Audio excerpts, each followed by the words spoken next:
자, 11강 감각기관.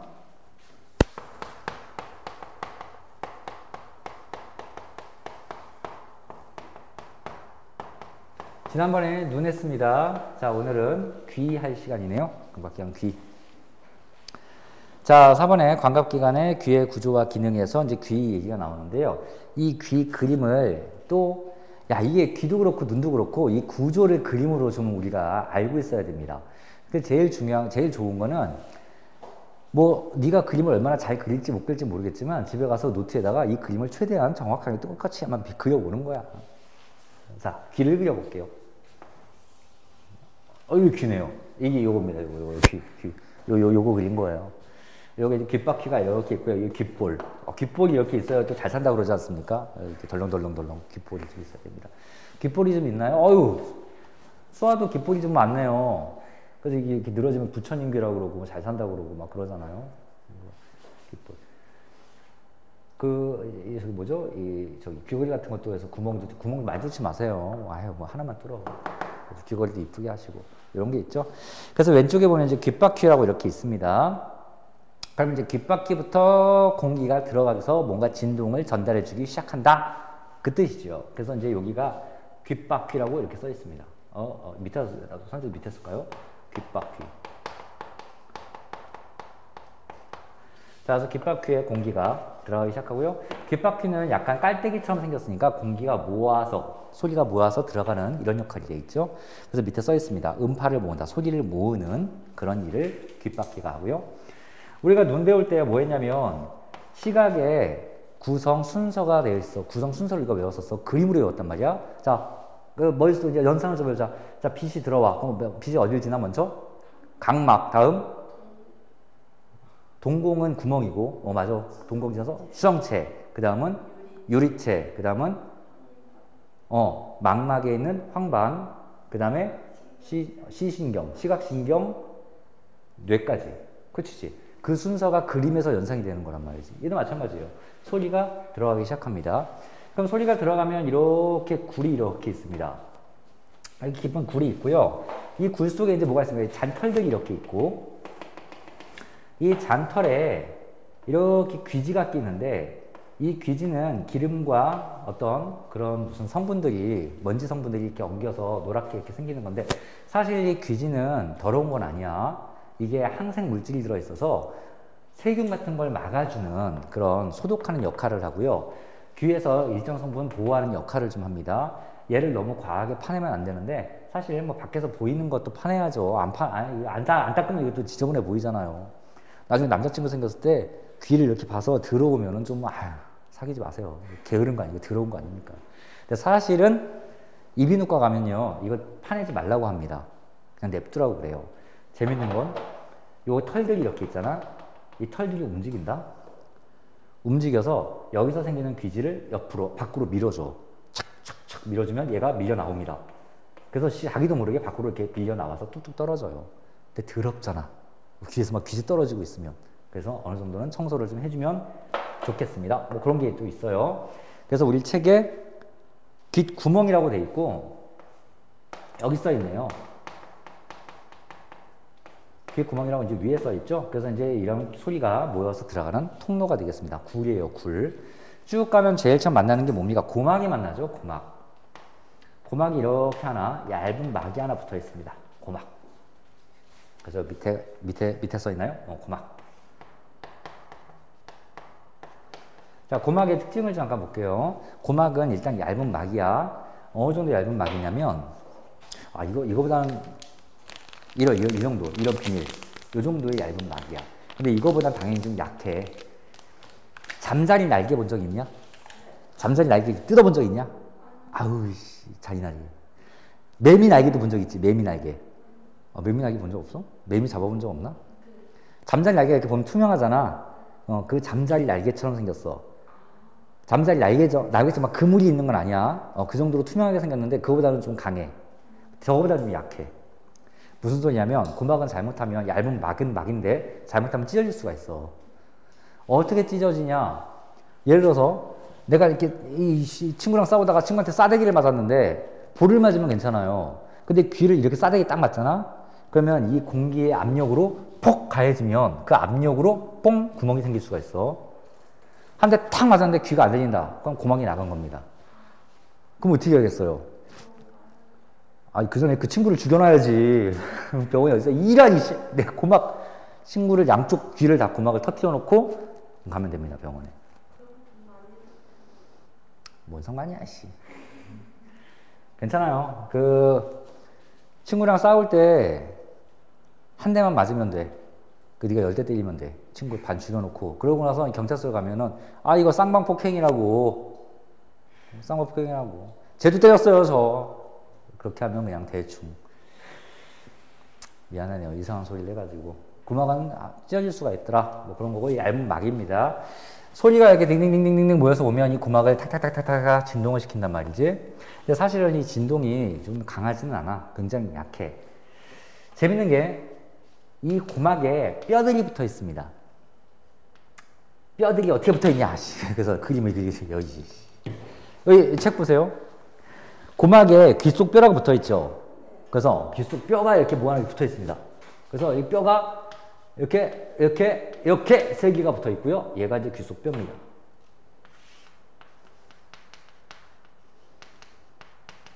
그림상 세 개가 보이나요? 세 개가 이렇게 붙어 있는 걸로 보이나요? 안 보이나요? 안 보이면 말고요. 귀 속 뼈가 세 개가 있는데요. 그게 이름이 망치뼈, 무릎뼈, 등자뼈야. 근데 일단 볼게요. 요 귀 속 뼈가 세 개가 구막에 붙어 있는 이유는 소리를 뭐 하기 위함이야? 증폭시키기 위함이야. 증폭 기능을 하는 게 이 세 가지 뼈의 기능인데 그림을 그래서 찾은 게 이겁니다. 보시면요. 구막에 붙어 있는 뼈가 있는데 망치뼈, 무릎뼈, 등자뼈 어디 갔어? 이 고리뼈가 등자뼈야. 망치뼈, 무릎뼈, 등자뼈. 등자뼈 대신에 고리뼈라는 이름도 있는데 그냥 참고로만 보시면 돼요. 뼈가 망치뼈, 무릎뼈, 등자뼈 순으로 세 개가 이렇게 연속으로 붙어 있어. 이게 순전히 뼈 모양 가지고 붙인 이름이야. 망치뼈는 그냥 망치처럼 생겼고, 망치처럼? 안 생겼니? 몰라도 돼요. 그냥 그렇게 생겼대. 모루뼈는, 모루가 뭔 줄 알아? 철 만들 때 쓰기 받침대야. 땅 대장간 있을 때 어떻게 알아? 모루 어떻게 알아? 그냥 대장간 이름 검색해봤어. 야, 씨. 모르는 애들도 있어요. 모루뼈 엄청 많은데? 야, 그러면 마지막에 고리뼈인데, 고리는 고리 모양처럼 생겼잖아.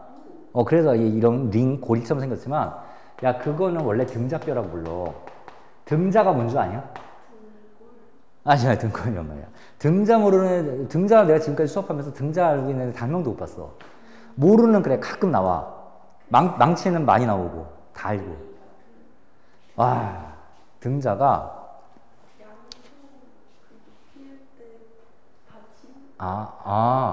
그것도 등자라 그러니? 사극 같은 거 볼 때, 말 탈 때, 말 딱 그래서 말 이렇게 올라가잖아. 이 발걸이. 이렇게 해가지고, 이렇게 생겼지. 여기다 발 딱 껴가지고, 이렇게 줄, 이렇게. 이게 등자야. 그게 등자였어요. 이게 발걸이가 등자라고 부릅니다. 그 발걸이처럼 생겼잖아, 약간. 아닌가? 맞아요. 아니면 말고. 그래요. 그래서 이게 등자예요. 말이나 소 같은 거 탈 때 이렇게 발 받침, 그거. 그래서 이 망치뼈, 무릎뼈, 등자뼈가 세 개가 연속으로 붙어 있는데 이게 무슨 역할을 한다? 증폭 역할. 왜 증폭을 하냐고. 그게 문제죠. 근데 이 망치뼈, 무릎뼈, 등자뼈가 어떻게 붙어 있는지 봐봐. 이게, 참고로 지금 하고 있는 건 굉장히 심화 과정이야. 그러니까 학교 수업에 보다 이게 왜 증폭이냐 설명을 하려고 하다 보니까 심화 과정 자꾸 하는 겁니다. 자, 이게 보세요. 이게 구막이에요. 뼈가 망치뼈, 무릎뼈, 등자뼈가 일자로 이렇게만 돼 있지 않지. 어떻게 돼 있어? 지그재그로 돼 있어. 그럼 지그재그로 돼 있으면 어떤 역할이 되냐면 이런 역할이 됩니다. 자, 보세요. 내가 만약에 소리가 진동이 이렇게 돼서 여기를 툭툭툭 쳐주면 얘가 이렇게 움직일 거야. 근데 봐봐. 내가 여기를 1cm 움직여주면 얘도 1cm 움직이지. 2cm면 2cm. 그냥 얘가 울리는 만큼 끝도 울리는 거야. 똑같이. 증폭이 안 일어나지. 안 일어나. 그런데 얘가 비스듬하게 달려있어. 축이 여기 있어. 고막이 얘를 쳐. 자, 여기를 조금만 움직여도 끝은 많이 움직이지. 증폭이 일어나는 거야. 그러면 이 끝에 다시 뼈가 또 달려있어. 지그재그로. 그럼 또 여기를 또 아까 쳤지? 그럼 여기 또 더 세게 움직이네. 또 달려있고. 이렇게 뼈를 거칠 때마다 계속 증폭작용이 일어나. 그 뼈도 모양이 약간 지그재그로 저렇게 달려있어. 아, 굉장히 신기해. 우리 몸은 연구를 할 때마다 굉장히 신기한 거예요, 이게. 자, 그러면 귀 속 뼈가 지그재그로 이런 식으로 모양이 연결되면서 증폭이 일어나는 문화를 우리는 쉽게 외울 수가 있습니다. 아, 이런 식으로 이렇게 생겨서 증폭이 계속 세 가지 뼈가 일어나는구나. 보면 될 거예요. 그 뒤에 뭐 지저분하게 달팽이 같은 게 뭐 하나 붙어 있어요. 달팽이 같은 게. 붙어 있는데 그 달팽이 같은 것도 잘 보시면요. 여기에 이런 주머니 같은 게 이렇게 하나 있고, 주머니 이렇게 그리면 좀 이상한가요? 이렇게 뭔가 하나 있고요. 고리가 3개가 이렇게 있고요. 여기가 이렇게 구조가 이렇게 3가지가 있어요. 참고로 보세요. 그냥 그림이 개판이네요. 미안합니다. 요때 요 부분과 아이고 초록색을 썼네요. 요 부분과 요 부분 이름이 다 다릅니다. 이 세 부분의 이름이 다 다르고요. 이 세 부분의 역할도 다 다릅니다. 자, 4번부터 볼게요. 딱 제일 쉬운 게 이거예요. 달팽이처럼 생겼죠. 달팽이관.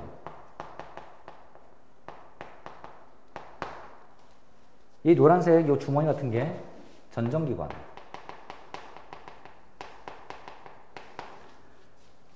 자, 이 고리 3개가 반고리관인데 앞에 세자를 붙여서 세반고리관이라고 부르기도 해. 세발고리관. 고리가 3개 있다고 해서. 자, 먼저 소리에 관계된 거는 달팽이관이야. 얘 2개는 소리에 관계된 게 아니야. 그래서 소리에 관한 달팽이관부터 먼저 봅시다. 자, 소리는 귓바퀴를 모아져서 귓구멍을 지나서 고망을 지나서 귓속뼈를 지나서 얘가 아니라 달팽이관으로 옵니다. 그럼 달팽이관은 돌돌돌 말려 있어. 근데 돌돌돌 말려 있는데 소리를 우리가 뇌에서 어떻게 감지하는지 신기하지 않냐? 사실 지난번에 시간이 없어서 눈도 마찬가지인데 눈도 빛이 들어오는데 어떻게 내가 이 하얀색인 걸 어떻게 알지? 신기하지 않냐? 진짜 신기한 과정이에요. 사실 이거보다 눈이 더 신기한데 눈 빼고 눈 지나갔으니까 대충 달팽이관은 어떻게 생겼냐면은 여기에 청각신경들이 모여있어. 청각세포가 모여있어. 근데 이 달팽이관 말 그대로 이렇게 말려있잖아. 말지 않고 이제 뚜루루루루 말아서 필 수가 있다. 손으로 피면 이렇게 생겼을 거야. 자, 여기가 이제 뼈 연결된 부분이고요. 이 부분이 여기고요. 쭉 피면 길게 나오겠지. 얘가 돌돌돌돌 말려있는 거니까. 그죠? 여기에 액체가 차 있고 청각 세포들이 여기 잘들 붙어 있어.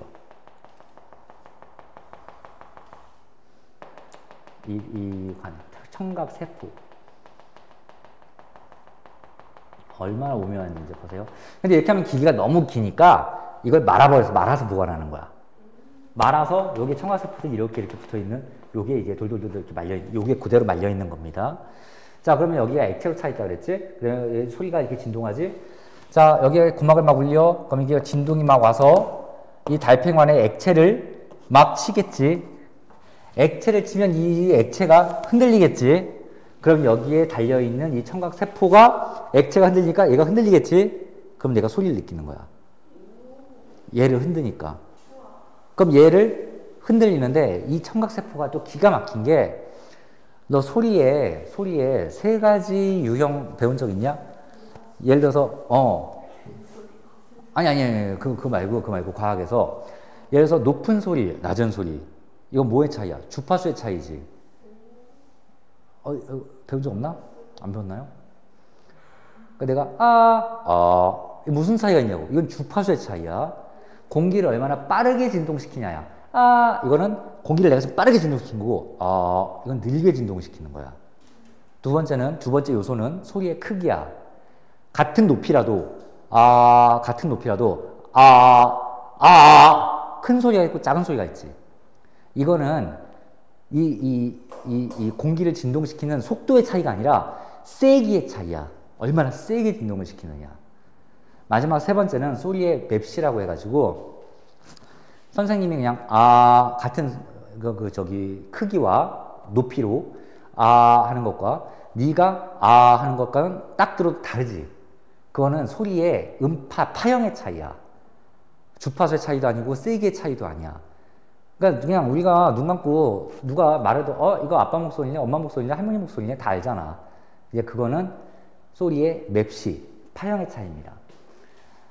이 청각신경에서 그런 것들을 판단을 하는데 예를 들어서 높이의 차이라고 보면 여기 앞부분에 얘네들만 진동을 시키면 낮은 소리로 느끼고 높은 소리는 이 물을 끝까지 진동을 시키기 때문에 요 끝에 있는 세포들까지 자극을 시켜.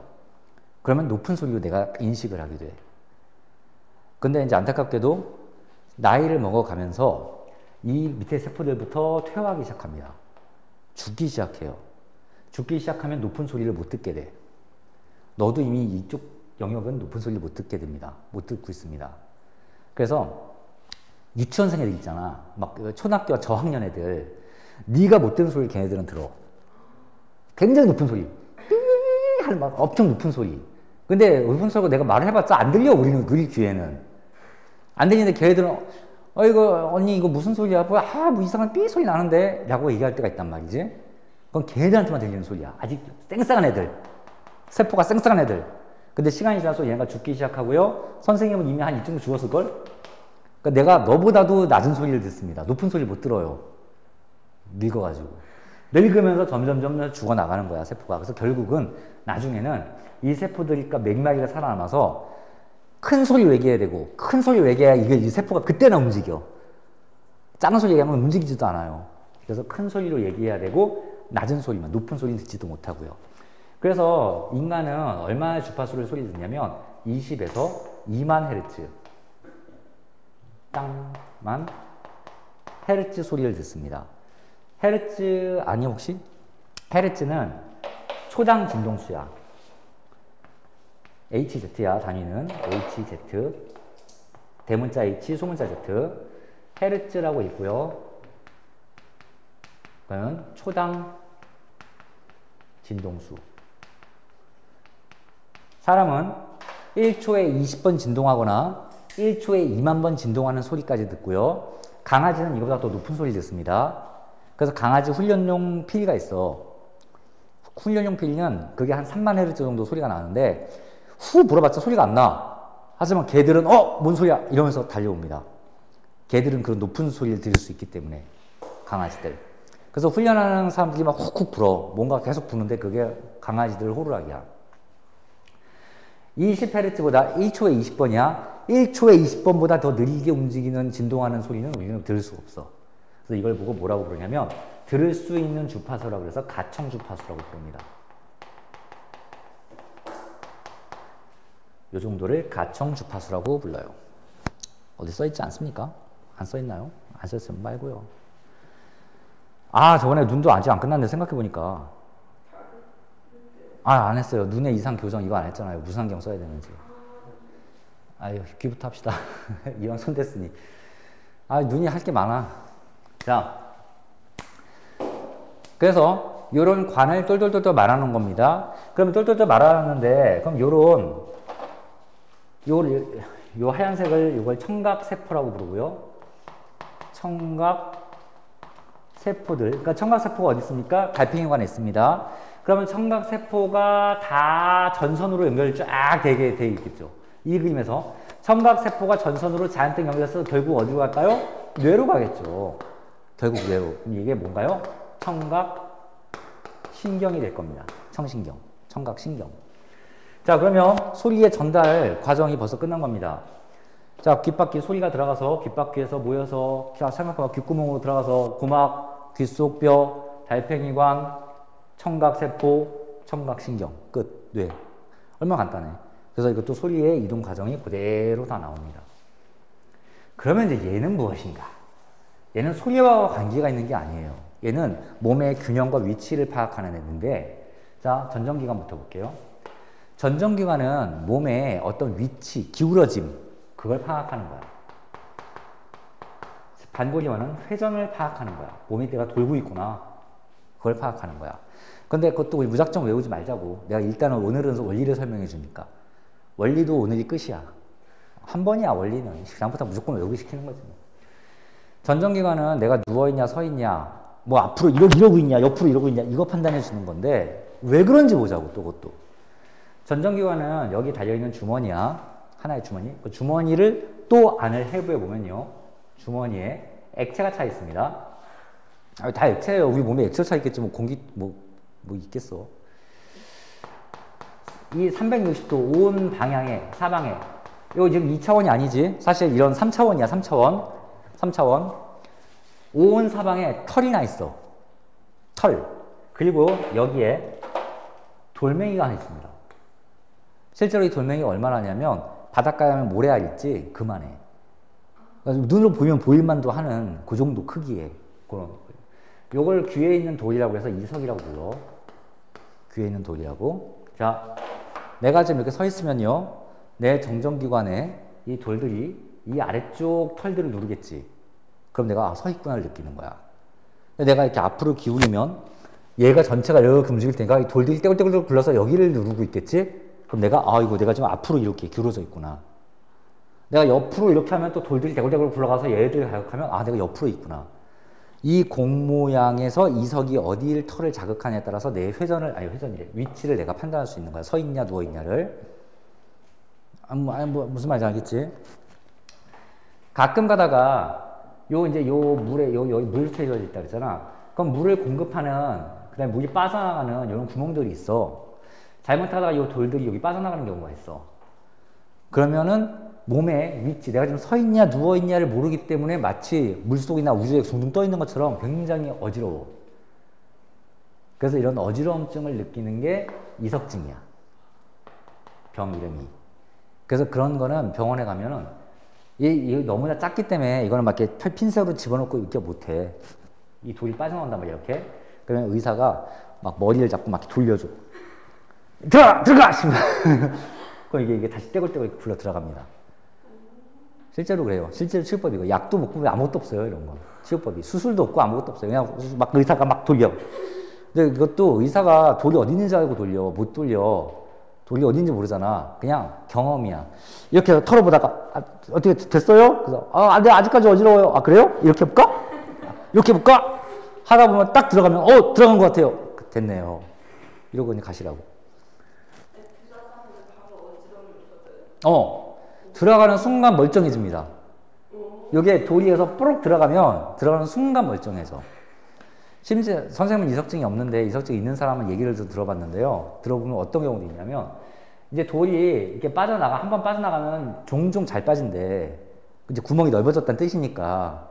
근데 이 돌이 굴러가다가 빠져나갈 것 같을 때, 돌 나갈 것 같은데? 그것도 느낀대. 그래서 다시 이렇게 들어갔다. 진짜 그런데. 그러니까 그 정도로 굉장히 예민한 거예요. 굉장히 예민하죠. 지금 요게 선생님 이게 크기가 실제 크기가 얼마나겠어? 요만해. 콩알보다 작아. 그러니까 그런 구조 안에서 일어나는 일들인데 굉장히 섬세한 과정이에요. 얘는 더 신기합니다. 반고리관. 이름부터가 고리는 고리인데요. 반만고리예요. 즉 내가 고리를 그리면 자 이게 고리겠지? 반지 같은 거. 이게 고리. 근데 이 고리가 어디에 이렇게 붙어 있으면 반만고리가 이렇게 보이지. 이게 반고리관이야. 이런 반고리관이 몇 개 있다고? 3개 있다고요. 그래서 셋자는 붙이기도 하고 떼기도 합니다. 이런 반쪽짜리 고리. 근데 그 반쪽짜리 고리가 어떻게 있냐면은 X, Y, Z축 세 방향으로 있어. 그래서 반고리관이 이렇게 한 방향이 있고 이렇게 한 방향이 있고 이렇게 한 방향이 있어. 이렇게 세 가지 고리만 보면 이렇게 이쪽 방향으로 하나가 있고 이쪽 방향 고리가 하나 있고 이쪽 방향 고리가 이렇게 있는 거야. 그래서 서로 90도, 90도, 90도인 관계에 이런 반고리관이 3개가 이렇게 붙어 있습니다. 그럼 또 이 반고리관은 어떻게 생겼느냐? 이렇게 생겼어요. 이 반고리관이 도너츠 같은 거야. 그래서 이게 실제로 이게 관이고 고무 호스 같은 관이고 이 안이 액체로 차 있습니다. 또 액체로 이렇게 차 있어요. 여기도 다 액체고 액체로. 그러면 이제 무슨 일이 벌어지냐면 예를 들어서 수아 너를 네가 이제 네 머릿속에 이제 이런 게 들어있잖아. 방법이 들어있잖아. 너를 내가 막 이렇게 돌려. 네가 막 돌리면 처음에는 별로 어지럽지 않은데 네가 막 돌다 보면 어떻게 되냐면 이 전체에 반구림까지 막 같이 막 돌고 있고 지금 머리가 돌고 있으니까 반구림가 막 돌고 있고 그럼 이 물도 처음에는 안 돌다가 점점 같이 돌겠지. 그때 네가 막 돌다가 딱 내가 멈춰. 그럼 어떻게 되겠어? 이 반고리 하나 멈춰 있는데 물은 계속 돌아. 물은. 그래서 어지러운 거야. 돌다가 멈추면. 물론 돌 때도 처음에는 어지러워. 근데 계속 돌고 있으면 또 괜찮아지는데 돌다가 또 갑자기 탁 멈추면 또 어지러워. 자, 네가 이런 거랑 똑같잖아. 계속 같은 방향으로 운전만 하고 있으면, 그러니까 운동만 하고 있으면 네가 운동을 못 느껴. 예를 들어서 시속 500km로 비행기를 계속 타고 가. 근데 처음에만 뜬다 이렇게 느끼지. 나중에는 지금 가고 있나 뭐 하나 잘 모릅니다. 비행기 안에 다 멈춰져 있잖아. 그 나도 똑같은 속도로 가고 있잖아. 그때는 몰라. 같은 속도로 같은 방향으로 계속 운동하고 있을 때는 네가 못 느끼는데 돌고 있을 때 못 느끼는데 딱 멈추면은 물은 계속 돌고 있으니까 그때부터 또 어지러움을 느끼고 뭔가 이상하다 느낀단 말이지. 그러면 네가 회전하는 방향은 세 가지 방향이 있어. 얘 보자. 얘가 회전하는 방향은 이쪽 방향으로 회전하거나 이렇게 회전하거나 이렇게 회전하거나 이렇게 세 가지 X, Y, Z축의 이 3차원은 우리 공간이 3차원이잖아. 이 세 가지 방향으로 회전을 하게 돼. 그래서 고리관이 기가 막히게 세 개입니다. 그것도 90도 간격으로. 그래서 이런 반고리관은 우리가 회전하는지 여부를 판단하고 전정기관은 위치를 판단하는 이런 기관이 되실 거예요. 자, 그럼 위에 뭐라고 되어 있습니까? 반고리관이라고 되어 있고요. 밑에 회전의 감각. 자, 그럼 반고리관 네모칸 치시고요. 회전의 동그라미 치시고요. 밑에 전정기관 보이죠? 몸의 기울어진 감시. 전정기관 네모칸 치시고요. 기울어진 동그라미 치시고요. 밑에다가 위치 써주시고요. 위치 감각. 그렇게 써주시면 됩니다. 됐죠? 자, 그리고 이제 한 가지 마지막. 이제 여기가 이제 이렇게 귀에서 이제 일어나는 일이고 한 가지가 더. 요 귀 인두관이라는 게 뭐요? 귀 인두관. 이 내부에 이런 관이 하나 이렇게 있습니다. 요게 이제 귀 인두관. 책에 따라서 귀 이자를 써서 이관이라고 부르기도 해. 이관.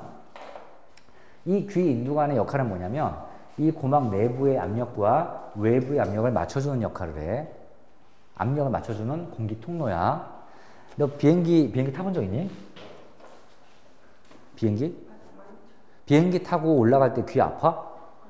그럼 너는 귀 인두관이 멀쩡한 거야. 가만히 보면 귀가 막 아파하는 사람들이 있어. 왜 아파하는지 봐봐. 자, 비행기를 타고 쭉 올라가면 땅보다 그 위에는 공기의 압력이 높니 낮니? 낮지. 이쪽이 압력이 낮게 되고 내 몸 안의 압력은 여전히 높게 돼. 그러면 높은 데서 낮은 데로 압력이 생기니까 이 고막이 부풀어 오릅니다. 고막이 막 불어오니까 막 아픈 거야. 아파. 그럴 때 만약에 귀 인두관에서 이 높은 압력에 귀 인두관으로 공기가 픽 하고 빠져나가면 이쪽 압력과 이쪽 압력이 맞춰지면서 압력이 다시 고막이 쏙 제자리로 들어갑니다. 반대로 그렇게 맞춰져 있던 그 사람이 착륙하려고 땅으로 내려가면 반대로 몸은 아직도 낮은데 밖은 아직도 이제 공기가 다시 압력이 높아집니다. 그러면 이제 고막이 안쪽으로 부풀어 이렇게. 그럼 또 아파 죽겠다고 또 막 난리치는 거지. 그럴 때 귀 인두관으로 공기가 픽 하고 들어가면서 이쪽을 똑같이 높게 맞춰주면 다시 원상태로 이렇게 돌아가는 거고요. 귀 인두관은 고막 내 외부에 압력을 맞춰주는 역할을 해. 귀 인두관. 그래서 그 귀 인두관 보시면 밑에 써있죠. 고막 바깥쪽과 안쪽의 압력을 각게 조절한다. 이렇게 되어 있습니다. 자, 다시 귓속뼈 증폭 동그라미 치시고요. 귓속뼈 역할 증폭. 다음. 야, 고막이 영어로 뭔 줄 아냐? 모르지. 고막이 이어드럼이야, 이어드럼. 이어, 귀, 이어. 드럼 몰라? 드럼. 두둥둥둥둥 치는 드럼. 이어드럼. 웃기지, 고막. 자, 달팽이관 보세요. 청각세포가 있어 소리 자극을 받은 자 써있죠? 네, 청각세포에 밑주시면 됩니다. 청각세포는 어디에 있다? 달팽이관에 있다. 그 다음에 뭐 청각신경은 됐고요. 자, 이게 귀의 어떤 특징들입니다. 혹시 너 종교가 있니? 네? 종교가 있니? 저 불교. 아, 불교예요? 불교인데 불교하지가 않아요. 뭐 불교? 할머니가 불교셔가지고 저도 그냥 불교. 아니, 선생님은 무교야. 선생님은 난 불교고 뭐고 난 그게 게을러서 난 아무것도 안 믿어요. 근데 왜 이런 거를 이렇게 설명을 하면 이게 굉장히 신기한 일이거든? 사실 눈은 더 신기해. 이런 거 신기하지 않냐? 예를 들어서 고리관이 어떻게 90도 간격으로 딱 3개가 있어서 회전을 감지하게 생겼을까? 2개만 있을 수도 있는데. 그래서 이제 맨날 기독교 같은 데서 하는 얘기가 하나님이 기가 막히게 잘 만들었다. 맨날 이런 소리를 하잖아. 그런 건 아니고요. 다 진화입니다. 진화. 그렇게 따지면 이 눈 있잖아. 눈도 기가 막히게 사실 만들었거든. 근데 우리 사람 눈보다 오징어 눈이 더 발달되어 있는 눈이야. 그러니까 그것도 보면 웃기잖아. 아니 이왕 만드실 거 그러면 오징어보다도 잘 만들어주지 우리 눈을. 그래서 이것도 하여튼 이거 공부해보면 우리 몸이 신기해요. 자, 문제를 한번 보고 다시 저 눈 얘기 잠깐 좀 해봅시다 하는 거. 자, 121쪽에 4번 문제. 4번 문제. 자, 각 설명에 해당하는 부분을 고르시오. 자, 1번 고막의 진동을 증폭. 일단 A, B, C, D 문제 이렇게 나와 있는 문제 있잖아. 그렇지. 항상 그 A, B, C가 뭔지 먼저 써놔야 돼. A 이름은 고막, B 귓속뼈, C 반골이관, D 전정기관이야. 전정기관. E 그렇죠. 청각 신경이네. 신경. 노란색 신경. F 달팽이관, G 귀인두관 이렇게 돼 있죠. 자, 1번은 어디입니까? 기호로 B, 2번은 C, 3번은 D, 4번은 A, 5번은 G, 6번은 F지, F. 청각세포 있는 곳은 달팽이관이에요. F. 자, 5번. 청각 성립 경로를 보래요. 자, 귓바퀴, 귓구멍. 그 다음은 고막. 다음은 귓속뼈. 다음은 달팽이관. 다음 청각신경 내순으로 이렇게 들어갑니다. 자, 눈 잠깐만 좀 볼게요. 눈을 뭐라 했냐면은 여기 조그맣게 써 있어가지고. 안 나왔어? 그거 뭐 근시는 오목렌즈 쓰고 이거 안 나왔어? 아, 그래요? 근데 문제 나올 텐데 우리 이게.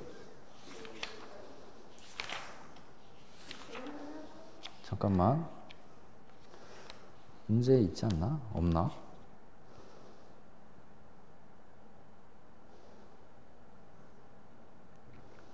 그래요. 그냥 한 번만 할게요. 이것도 어차피 시험 때 다시 복습은 안 할 테니까. 눈의 이상은 말 그대로 눈깔이 이상한 겁니다. 눈이 이상하게 생긴 거, 이상이 생긴 거예요. 눈에 무슨 이상이. 그럼 눈에 이상이 생긴 건 두 가지가 근시 아니면 원시입니다. 이렇게.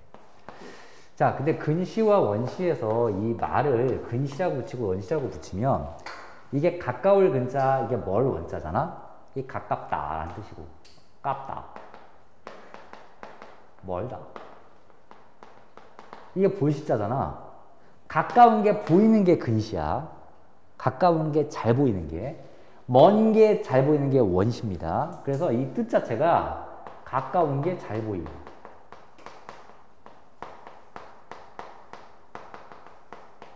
먼 게 잘 보이는 거야.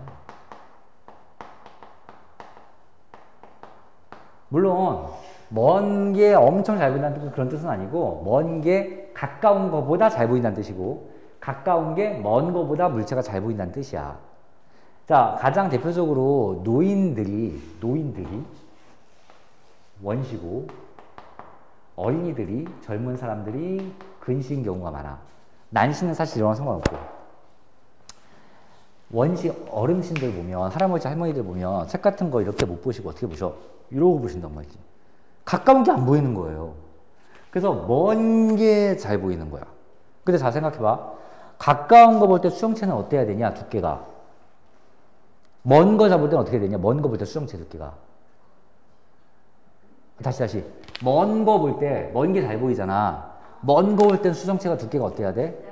얇아져야 돼. 원수 야하냐. 자, 먼 거 볼 때는 수정체가 얇아지는데, 자, 먼 게 잘 보인다는 뜻은 가까운 걸 잘 못 본다는 뜻이지. 가까운 걸 못 본다는 뜻은 가까울 때 수정체가 두꺼워져야 되는데 잘 안 두꺼워지는 거지. 그래서 수정체가 잘 안 두꺼워지는 거야.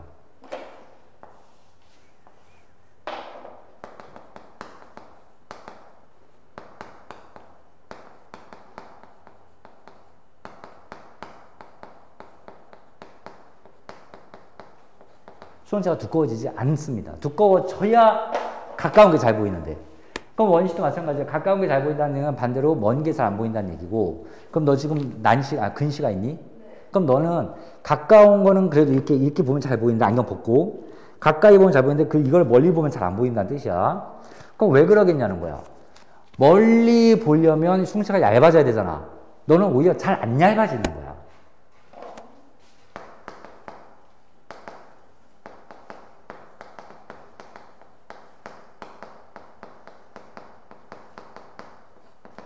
이런 일이 생깁니다. 자, 그러면 눈의 구조를 좀 잠깐 볼 건데요. 눈의 구조를. 자, 수정체가 두꺼워지지 않으면 내가 강제로 두꺼운 렌즈, 강제로는 못, 참고로 수정체는 또 어떤 성질이 있냐면, 기본적으로 내 눈깔에서 수정체를 이렇게 빼내보면 옆에서 보면 이렇게 생겼어. 약간 가운데가 도톰한 렌즈처럼 생겼어. 근데 이 수정체는 기본적으로 말랑말랑한 이런 렌즈 역할인데, 이 양쪽을 당겨주면 길이가 길어지면서 얇아지겠지. 그지? 그 다시 놓으면 다시 원상태로 돌아가면서 탱탱해져. 얘를 양쪽을 눌러줘서 탱탱해지는 건 아니야. 얘를 당기면 얇아지고 다시 느슨하게 놓으면 원래대로 탱탱해지고, 당기면 얇아지고 다시 원래대로 놓으면 탱탱해지는 거야. 그럼 누가 당겨 이게? 선모체가 당기는 거야. 선모체랑 진대가 연합해서 당기는 거야. 따라서 기본으로 수정체는 가만히 있을 때가 제일 두꺼운 거야. 가만히 있을 때가 안 당기고 당기는 힘이 아무것도 없을 때가 제일 두꺼워. 근데 두꺼워지지 않는다는 뜻은 무슨 뜻이야? 노인들이 탄력이 떨어진 거야. 다시 원상태로 돌아가려는 힘이 떨어진 거야. 그럼 네가 말랑말랑한 고무공 있잖아. 놓고 손 놓으면 다시 원상태로 뿅 돌아가는 거. 마트에서 막 샀을 때는 진짜 말랑말랑해. 근데 그걸 한 10년, 20년 보면 집에서 푸석푸석해집니다. 탄력이 떨어져가지고 푹 눌러도 한참 있다 다시 원상태로 돌아오고 막 이래요. 노인들이 이제 수정체가 이렇게 생기는 거지. 탄력이 떨어져서 다시 원상태로 잘 복구가 안 되는 거야. 그러면 원래는 두꺼워야 좋은 거지. 근데 이 두꺼운 게 무슨 렌즈처럼 생겼어? 볼록 렌즈처럼 생겼잖아. 그래서 원시는 볼록 렌즈로 교정합니다. 볼록 렌즈를 끼는 거야. 렌즈 앞에다가. 안경에다가. 자, 얘는 오히려 수정체가 얇아져야 되는데 안 얇아져서 문제란 말이지. 수정체가 이렇게 얇아져야 되는데 얇아지지 않아서 문제인 거야. 넌 지금 두꺼워, 수정체가. 그럼 이걸 얇게 만들려면 오히려 이 볼록 렌즈의 반대 성격의 오목 렌즈를 앞에 붙여버리는 거지. 그러면 좀 덜 얇아져도 되니까. 그래서 얘는 오목 렌즈로 교정합니다. 오목 렌즈로 교정을 해요. 심도 있는 거 하나만. 어차피 오늘 뭐 오늘만 할 것 같으니까 심도 있는 거 하나만. 실제로 눈 아래의 모습을 좀 볼게요. 그러면 수정체만으로도 원시와 근시가 올 수 있겠지만 수정체가 아닌 눈가리라고 안 되지. 눈 아래 모양으로도 이런 일이 벌어질 수 있습니다. 자, 요게 정상눈. 정상눈이고 옆에서 본 거예요. 이게 수정체가 이렇게 있고요. 빛이 들어와서 이렇게 빠져나간 이런 눈. 그런데 어쩌다 보니까 눈이 짧은 애가 있어. 아니 미안해요. 눈이 긴 애가 있어. 자, 눈이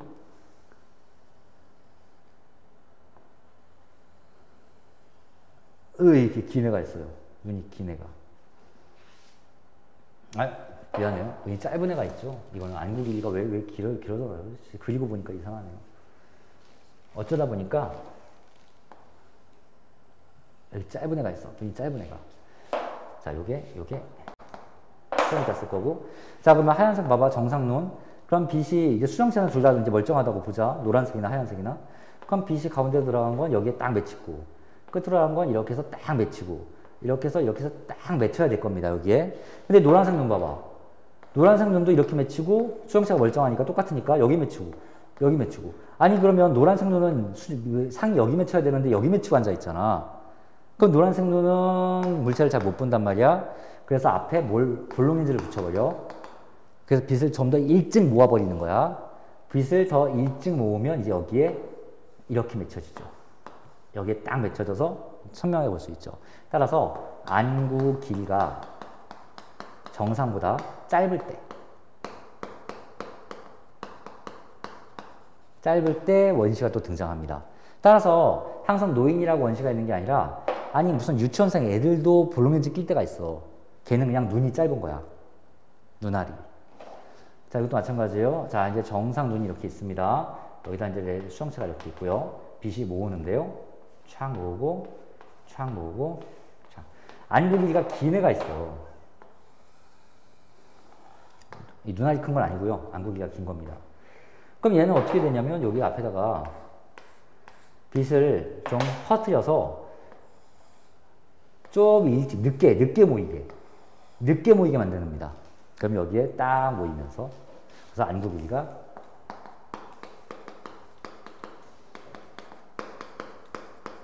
길 때.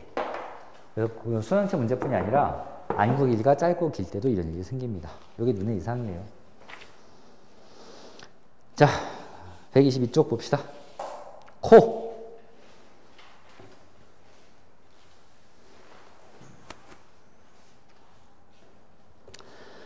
자, 이제 이거는 대충 또 말하면서 또 넘어갈 수 있습니다. 그림 보고 빨리 넘어갑시다. 자, 1번 코의 구조와 기능.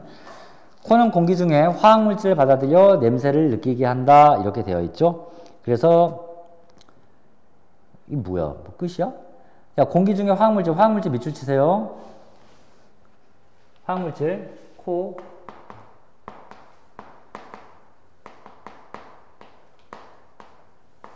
밑줄 치고요. 그 밑에다가 씁시다. 기체. 자, 기체 상태의 화학물질을 느끼는 게, 감각하는 게 코입니다. 자, 괄호 2번 후각상피. 코 속 윗부분에 위치하며 후각세포가 분포한다. 자, 1번 후각상피. 코 속 윗부분 밑줄 쳐.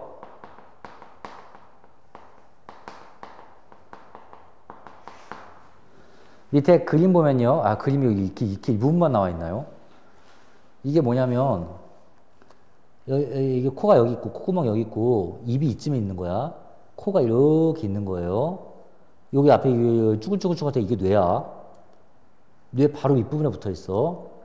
그래가지고 이렇게 공기가 이렇게 냄새 분자가 올라가다가, 기체가 올라가다가, 이 코천장 윗부분을 자극하는 거야, 여기에. 뭐 냄새, 이것도 뭐 얘기하면 뭐 하나 없는데, 그냥 지금은 이 정도만 봅시다. 윗부분.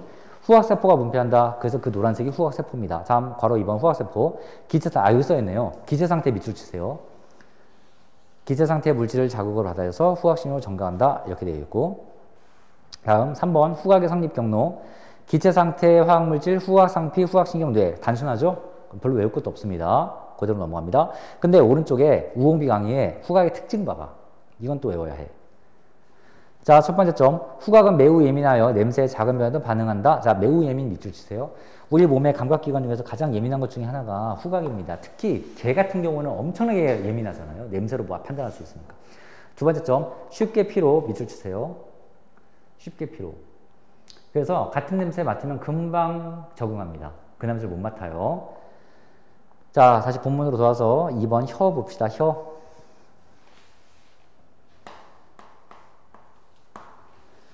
자, 혀는 화학물질을 받아들여 또 화학물질 밑줄 치시고요. 그 밑에 일단 이것도 썼으니까 이것도 일단 씁시다. 그냥 밑줄 치고 액체. 화학물질은 혀는 액체 상태. 화학물질, 화학 반응, 화학물질. 혀는 액체입니다.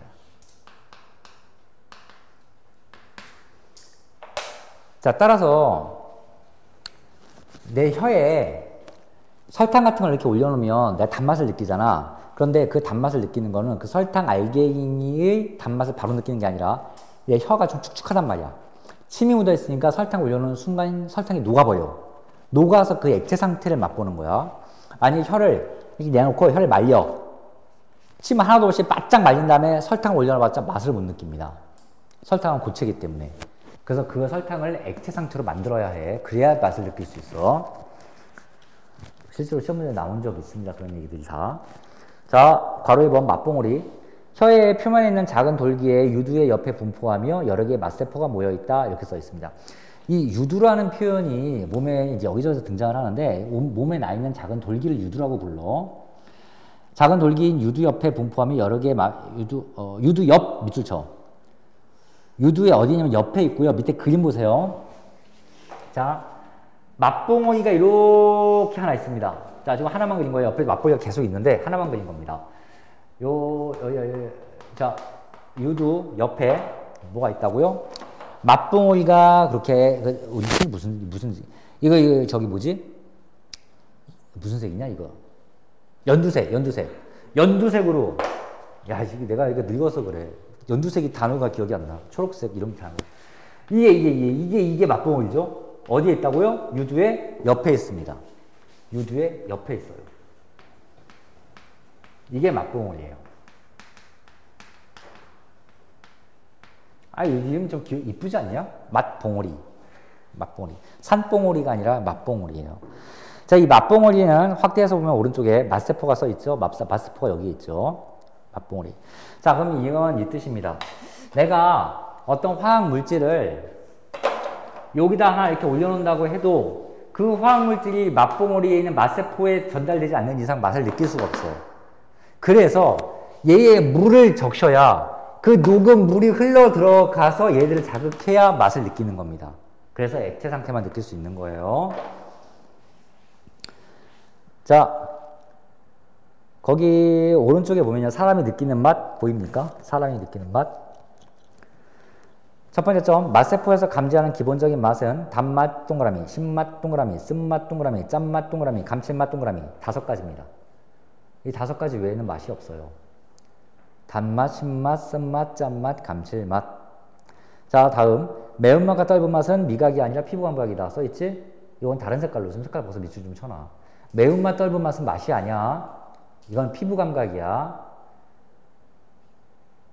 그래서 수아 네가 매운 거 잘 먹는지 모르겠는데 고추를 막 고춧가루 막 매운 거 이렇게 먹으면 막 열나고 땀나고 막 맵잖아. 그 고추를 팔에다가 문질러도 너 매운 걸 똑같이 느껴.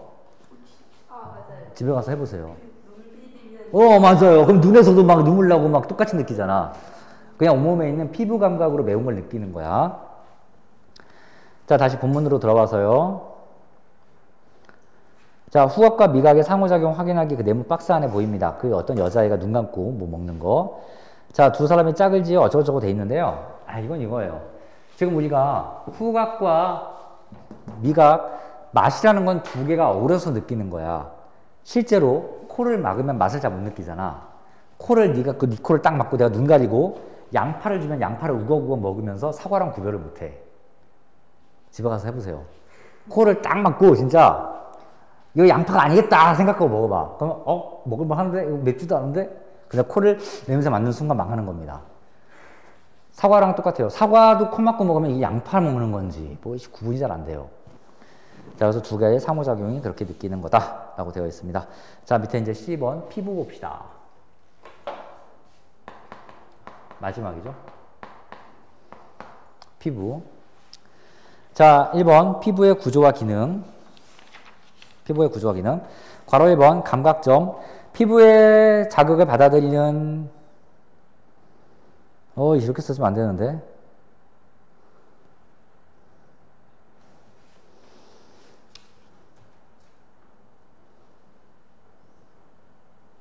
여기 이렇게 외워야 되는데 이거 이렇게 외우지 마세요. 자, 다시 감각점. 피부의 자극을 받아들이는 부위가 이렇게 5가지가 있다고 써있지? 본문 찾았지? 이거 보면 안 돼. 맨 오른쪽에 오금강의 맨 아래쪽 봐봐. 피부 감각점의 분포 밀도 써 있는 거 보입니까? 이걸 외워야 돼요. 가장 많은 게 뭐예요? 통점. 두 번째는 앞점. 세 번째는 촉점. 네 번째는 냉점. 다음. 자, 이거 다 밑줄 치고 앞 글자 동그라미 쳐놔. 통합총량론 외우는 거야. 통합총량론 외워야 됩니다. 통합촉냉온. 자, 통점은 말 그대로 통증을 느끼는 점이고요. 앞점은 압력을 느끼는 점이야. 통증까지는 아니야. 이런 겁니다. 자, 선생님이 손등을 내가 지금 손등으로 어디를 누르고 있네? 근데 아프진 않잖아. 이게 앞점이야. 이게 앞점. 근데 이 앞점은 우리 몸에 다 있지만 분포가 좀 달라. 예를 들어서 이 앞점이 네 엉덩이도 있을 텐데 엉덩이 앞점이 많아봐. 그러면 굉장히 내가 지금 뭔가 계속 안고 있는데 찝찝하게 뭔가 막 엉덩이를 계속 누르는 느낌 나고 근데 너 지금 이미 안고 있는 느낌도 별로 안 나잖아. 엉덩이는 앞점이 별로 없는 거야. 그래서 얘네들이 몸 전체로 보면 분포가 이렇게 나와 있지만 많이 몰려있는 곳이 있어. 자, 촉점은 뭐야? 촉감을 느끼는 거야. 이렇게 그냥 거칠거칠. 여기는 매끌매끌. 이거는 매끄럽다고 느끼고 이건 왜 거칠었다고 느끼지? 촉점이 그 역할을 하는 거고요.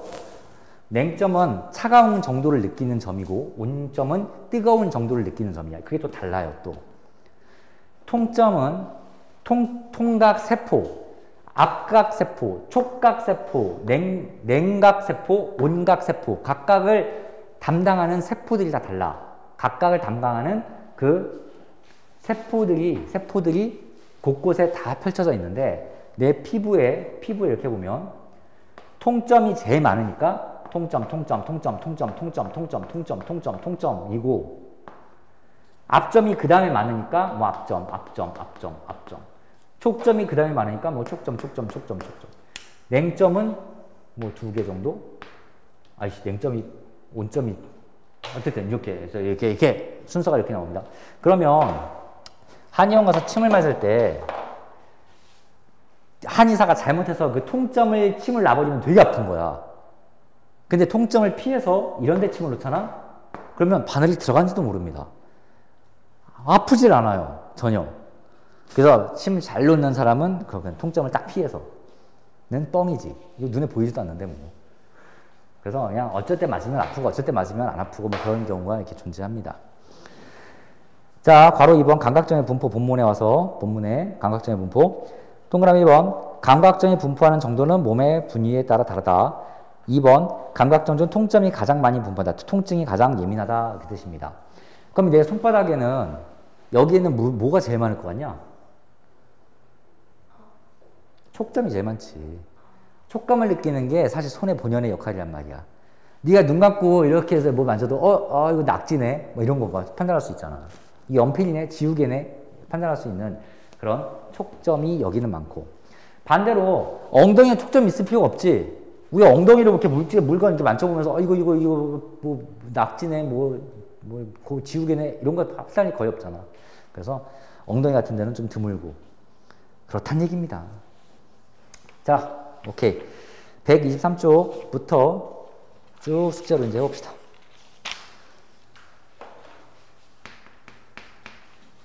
본책 P123부터 어디까지인가요? 127쪽까지. P127쪽까지. 자, 별책 127쪽까지 있고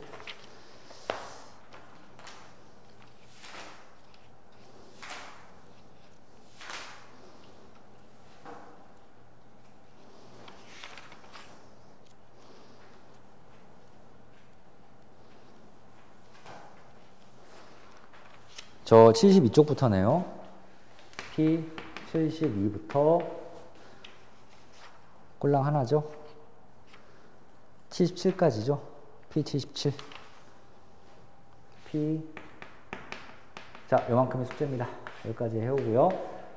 다음 주에 수업 시간은 별도로 공지를 하겠습니다. 여기까지 하자.